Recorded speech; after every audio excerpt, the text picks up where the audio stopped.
बोलिए सुहागली मैया की जय। एक मैं सुहागली मैया की कथा सुना रही हूँ, जो कि सभी सुहागन आजकल सभी जानती हैं कि सुहागली का उपास होता है, सुहागली की पूजा होती है, सुहागली में कथा कही जाती है। उसी में एक छोटा सा मैं सुहागली की कथा सुना रही हूँ, एक बहू और एक सास की। हाँ, तो क्या होता है, एक नगर में छोटा सा परिवार रहता है, जो कि वो बहुत गरीब रहता है। तो उस गरीब परिवार में एक कन्या रहती है। जो कन्या रहती है तो उस कन्या की माँ और कन्या, इन लोग में भगवान माता रानी सुहागली माता में बहुत आस्था रहती है। इतनी आस्था रहती है कि हर काम मत असंभव का भी संभव कर लेती हैं, क्योंकि माता की कृपा से इतनी विनती इतनी अर्जी करती हैं दोनों माँ बेटियाँ कि माता रानी उनका हर काम हर मनोकामना वो गरीबी स्थिति में भी वो पूरा कर लेती हैं। ऐसा करते करते क्या होता है, एक नगर में पैसा वाले एक परिवार रहता है। एक परिवार रहता है जिस परिवार में एक सुंदर सा लड़का रहता है।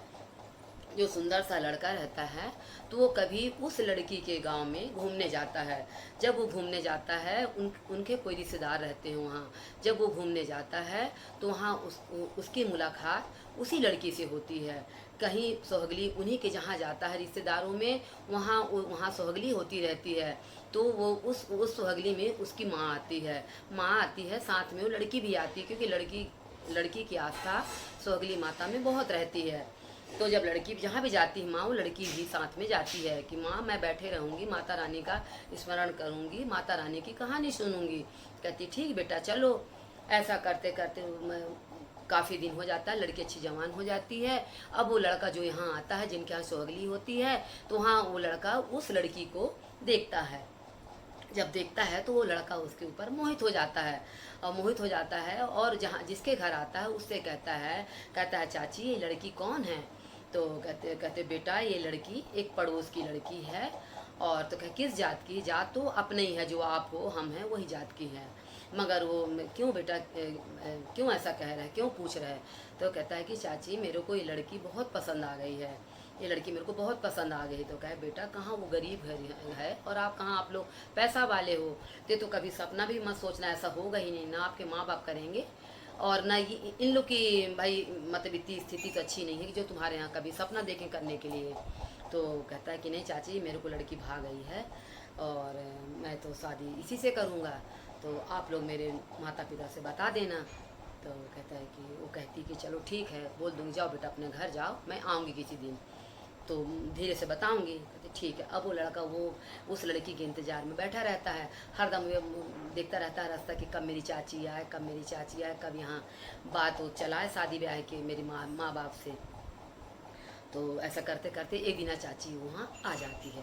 जब आ जाती है तो वो लड़का मन ही मन बड़ा खुश होता है और बोलता है, कहता है कि चाची आप बात डालिए मेरे मम्मी पापा से। कहे ठीक है। अब ऐसा करते करते अब खाना पीना होता है, सब कुछ होता है, तो अब वो धीरे से वो बात डालती है। कहती है कि क्यों दीदी आप अपने लड़के की शादी कब कर रहे हो? तो वो कहती है कि बस छोटी अब करना ही है, कहीं रिश्ता अच्छा मिल जाए, लड़की अच्छी मिल जाए और जो रिश्तेदार हो वो अच्छे मिल जाएं, जिस तरह हम लोग हैं, कम से कम ज़्यादा ना हो तो कम से कम बराबर तो हों। तो वो चुप हो जाती है।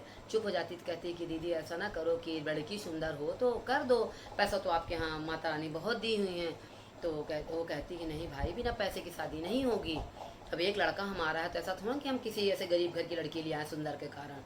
तो कहती, तो वो भी बताती है, कहती दीदी आपका लड़का मेरे घर जब गया था तो मैं सुहागली कर रही थी, तो वहाँ वो लड़की आई थी, अपनी माँ के साथ आई थी, तो वहाँ आपका लड़का उस लड़की को देख के चुप गया है और यही कहता है कि मैं शादी करूँगा तो ही करूँगा, अन्यथा नहीं करूँगा।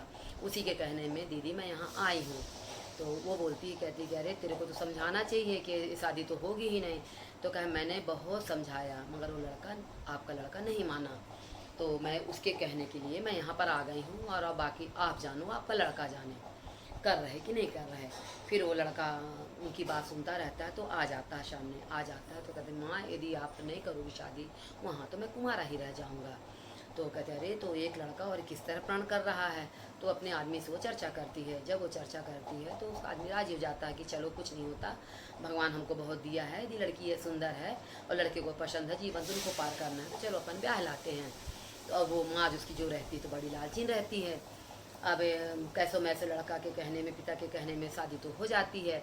जब शादी हो जाती है तो वो बोलती है, कहती आने तो दो एक बार, उसको ऐसा मज़ा चखाऊंगी कि वो मतलब मेरे यहाँ से त्रस्त होकर भी यहाँ आएगी ही नहीं, यहाँ छोड़ देगी मेरे लड़के को, तो फिर मैं दूसरे जगह पे लड़के का ब्याह अच्छे घर में कर दूँगी। ऐसा करते करते वो लड़की तो बहुत सुशील, बहुत अच्छी, और पूरी पूजा पाठ कर आज जब ब्याह के आ गई तो बहुत संस्कारी लड़की रहती, पूरा पूजा पाठ करे बिना मुंह में पानी तक नहीं डालती, क्योंकि वो संस्कार अपने मायके से सीखी थी, अपने माँ से सीखी थी। ऐसा करते कभी उसकी सास उससे बहुत चिढ़ती थी कि जब जो भी आए वो पूछे क्या लाई है बहू, क्या लाई है, तो सब बता दे कि भाई कुछ नहीं लाई, गरीब घर की तो है। ऐसा करके तो उसकी बेइज्जती हो जाए, बेइज्जती हो तो वो इतना परेशान करने लगी उसको कि जिसमें कि ये मतलब चली जाए। उसको खाना, दाल चावल हर चीज़, तेल वगैरह सब नाप के देती थी, इतना देती थी कि बनाने के बाद उस खाना उतना हो जितना सब परिवार को हो, उसके लिए कुछ ना बचे। ऐसा करते करते बेचारी किसी दिन भूखी रह जाए, किसी दिन थोड़ा बहुत पा जाए तो खा ले, किसी दिन जूठा उठा पा जाए तो छोड़ा उड़ा खा ले कि चलो मैं इस घर की बहू हूँ तो मैं क्या नेम मानूँ, चलो माता रानी है सुहागली माता, मेरा मन चाहा मेरे को पति मिल गया तो जिस तरह आप रखेंगी उस तरह मैं रह लूँगी मैया रानी, मेरे को शक्ति दो, मेरे को सहने की शक्ति दो, मेरे को भूखे रहने की शक्ति दो। ऐसा करके प्रण करती है। ऐसा करते करते फिर उसके जब उससे भूख नहीं सहा जाता तो क्या होता है, जब वो रात में रोटी बनाती, दिन में रोटी बनाती है, तो थोड़ा थोड़ा जो रोटी बनाने का जो परथन बचता है वो परथन को एक डिब्बे में इकट्ठा कर लेती है। इकट्ठा कर लेती है तो जब 2-3 दिन का परथन जो थोड़ा सा हो जाता है तो उसकी साथ जो है तो दूध को अपने से वो दोहनी को अच्छा गर्म करके और दोहनी में अच्छा कंडा उंडा सुलगा के, पहले ज़माने में जैसा करते थे, और मस्त वहाँ अपने कुंटे में गड्ढा करके उसको दूध को अपने हाथ से स्वयं पकाती थी।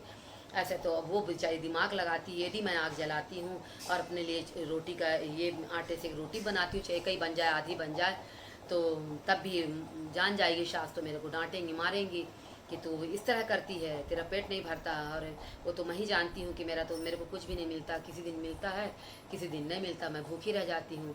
हे सुहागली माता अब क्या करूँ, मेरे को चोरी भी करना पड़ रहा पेट के लिए, क्योंकि मेरे से अब सहा नहीं जा रहा, पूरा दिन का काम भी हो जाता है, कोई कराता भी नहीं काम हो, तो मैं थक जाती हूँ, जब मेरी हिम्मत नहीं रहेगी तो मैं काम कैसे करूँगी।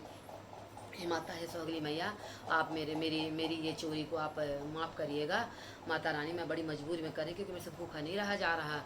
तो क्या करती हूँ, रोटी का परथन से शांति तो 1-2 ठो टिकरिया बनती है, मोटी सी टिकरिया बना के जो उसके साथ दूध पकाने को रख देती है, तो उस दूध के दोहनी मोटी टिकरिया को डाल देती है। जब वो बलकता रहता है, दूध बलकते बलकते वो आटा उबल सा पक जाता है, तो निकाल के बेचारी उसी को चुप्पे से जाके वो खाती है, फिर भगवान को प्रणाम करती है, माता रानी हमने ऐसा कभी नहीं किया, माता रानी क्या करें, भूख नहीं सहा जाता माँ, इसलिए मैं ऐसा कर रही हूँ, आप मेरी गलती को आप माफ़ करिएगा। ऐसा करके खा लेती है। ऐसे करते करते किसी दिन मिलता था, किसी दिन नहीं मिलता था, किसी दिन भूखी रह जाए, ऐसा करते करते बेचारी खुशी खुशी काम भी करे और पूरा अपना आदमी का मुंह देख के और अपना रहे आए वहाँ कि मेरा पति तो अच्छा है, और पति को ना बताए कुछ भी चीज़, क्योंकि संस्कार घर की लड़की थी तो इसलिए बहुत संस्कारी थी। तो किसी दिन तो माता रानी मेरा दिन पलटाएंगी करके वो अपना सहती रहती है। ऐसे करते करते जब कुछ दिन बीत जाता है तो एक पड़ोसन अब वो दूध जब पकता रहता है तो उसमें 2 ठो टिकरिया बना के उस दूध में डाल देती है, खोलते दूध में, उतने में एक पड़ोसन आती है, तो कहती दीदी मेरे को दूध चाहिए, गिलास दे दो, आज मेरे यहाँ दूध नहीं आया है। तो कहती ठीक है, तो अपनी बहू से बोलती है, कहती कि बहू ला गिलास ला, तो कहती माँ जी काहे के लिए, तो कहे अरे दूध देना है, पड़ोसन आई मांगने। तो अब तो बेचारी थरथरा के दम लाल पीली हो जाती है, कपने लगती है, कहती है माता रानी और मैं तो आज पकड़ा गई, या तो मेरे को मार डालेंगे, मेरे को निकाल देंगे, मेरी माँ की बेइज्जती होगी, जब मेरे को भगा देंगे यहाँ से, तो हे सुहागली मैया आप रक्षा करिए माता, हे मैया रानी मेरा रक्षा करिए माता, मेरी इस भूल को, मेरी आज से मैं भूखी मर जाऊँगी मगर ऐसा काम नहीं करूँगी माता रानी, आप आज भर संभाल लीजिए माता रानी, खूब विनती करती सुहागली मैया से। तो अब क्या होता, अब जैसे वो उसको दूध निकाल के देती, तो दूध कहाँ भैया, दूध तो पूरा वो सोना बन जाता है, पूरा दूध सोना बन जाता है। तो फिर वो बोलती है अरे ये क्या चमत्कार हुआ, तो दूध बिल्कुल ठंडा दोहनी है, पूरा सोने से भर गया ये तो ये कैसा चमत्कार हुआ। तो फिर वो बताती है बहू से, कहती है कि बहू ये क्या, ऐसा कैसे हो गया, मैं तो दूध रखी थी। तो फिर वो समझ जाती कि सुहागली माता मेरे पे मेरे परिवार पे कृपा करी है। तो मैं अब ये बात को सच्ची बता दूँ माँ को, तो फिर बताती, कहती माँ ऐसी ऐसी बात है, और मैं जिस न से आई हूँ, तो मैं किसी दिन खाना खाती थी, किसी दिन मेरे को नहीं मिलता था, बचा कुचा जो मिले खा लूँ, और बहुत दिन भूखी भी रहती थी। तो मेरी हिम्मत ना हो कि यदि मैं नहीं खा रही हूँ तो मैं घर का काम कैसे करूँगी। इसलिए मेरे मन में आया कि जो बर्तन बचता था थोड़ा थोड़ा, तो उसमें मैं सोची आप जैसे दूध बलकाती हैं, तो उस बलकने में 2 टिकरिया, किसी दिन 1 टिकरिया बन जाती, मैं डाल देती थी माँ, और वो जो बलक जाता था, पक जाता था, मैं चुप्पे से उसको खा लेती थी। और माता से विनती करती थी, हे सुहागली माता, और आप मेरे ये भूल को, मेरी इस चोरी को आप क्षमा करिएगा। मेरे से नहीं भूख नहीं सहा जाता, इसलिए मैं ऐसा कर रही हूँ। तो उसकी सास क्या होता है, उसको बिल्कुल, उसकी सास उसको बिल्कुल पैर पकड़ लेती है, पैर पड़ती है कि हे बहू, तेरे साथ तो मैं बहुत गलत की, तो मेरी लक्ष्मी बहू है, मेरे को नहीं मालूम था कि गरीब अमीर से कोई मतलब नहीं होता है, धन दौलत से कुछ भी नहीं, गच्चा गरीब घर की बिटिया यदि संस्कारी है तो अमीर ही है। आज यदि अमीर घर की आती तो इतना मेरे को दहेज लेके नहीं आती, जितना तू अपनी सौगली माता की कृपा से मेरे घर तो सोना भर दी, और तेरी इस कृपा से माता रानी मेरा पूरा घर भर दिया, और तेरे साथ जो जैसा मैं करती थी वो मेरे को मतलब माता रानी दिखा दी कि तो बहुत बार पैर पड़ने करती तो पकड़ लेती, माँ ऐसा मत करिए, ऐसा मेरे को पाप में मत डालिए मैया रानी, जो भी है सोहगली माता हैं।